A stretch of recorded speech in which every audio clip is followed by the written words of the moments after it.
सेठ बस से उतरे। उनके पास कुछ सामान था। आसपास नजर दौड़ाई तो उन्हें एक मजदूर दिखाई दिया।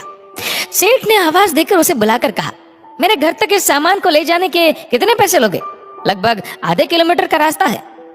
आपकी मर्जी, जो देना हो दे देना, लेकिन मेरी शर्त है कि जब मैं सामान लेकर चलूं तो रास्ते में या तो मेरी सुनना या आप सुनाना।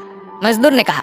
सेठ ने डांट कर उसे भगा दिया और किसी अन्य मजदूर को देखने लगे, लेकिन उन्हें कोई दूसरा मजदूर नहीं मिला। मजबूरी में सेठ ने उसी मजदूर को बुलाया।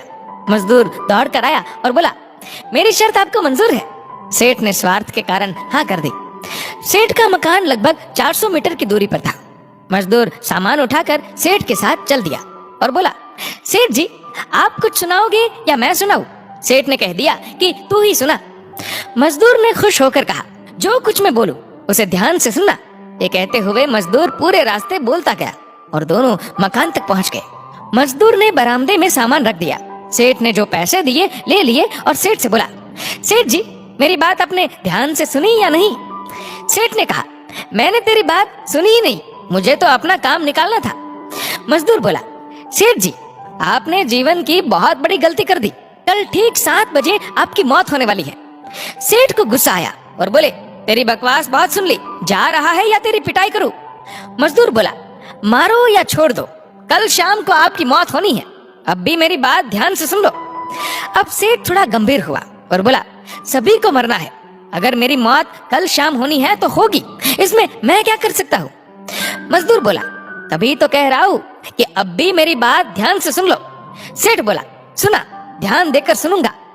मरने के बाद आप ऊपर जाओगे तो आपसे ये पूछा जाएगा कि हे मनुष्य, पहले पाप का फल भोगेगा या पुण्य का? क्योंकि मनुष्य अपने जीवन में पाप पुण्य दोनों ही करता है, तो आप कह देना कि पाप का फल भुगतने को तैयार हो, लेकिन पुण्य का फल आंखों से देखना चाहता हूँ। मजदूर चला गया। दूसरे दिन ठीक 7 बजे सेठ की मौत हो गई। सेठ ऊपर पहुंचा तो यमराज ने मजदूर द्वारा बताया गया प्रश्न कर दिया कि पहले पाप का फल भोगना चाहता है कि पुण्य का?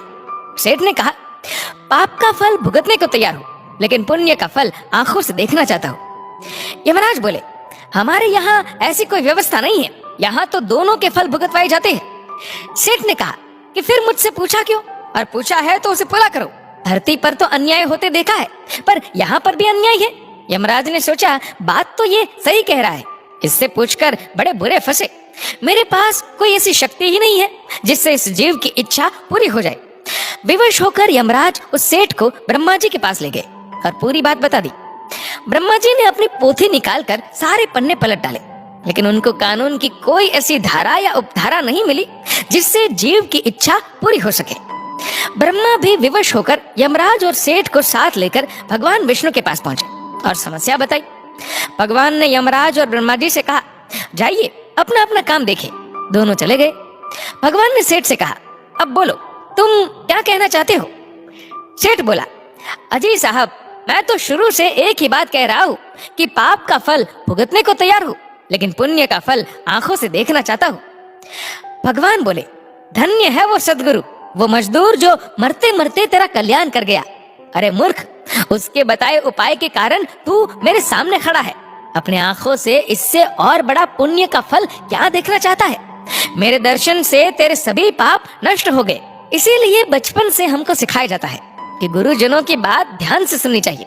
पता नहीं कौन सी बात जीवन में काम आ जाए।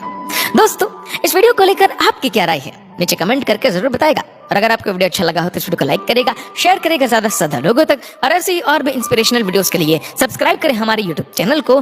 धन्यवाद।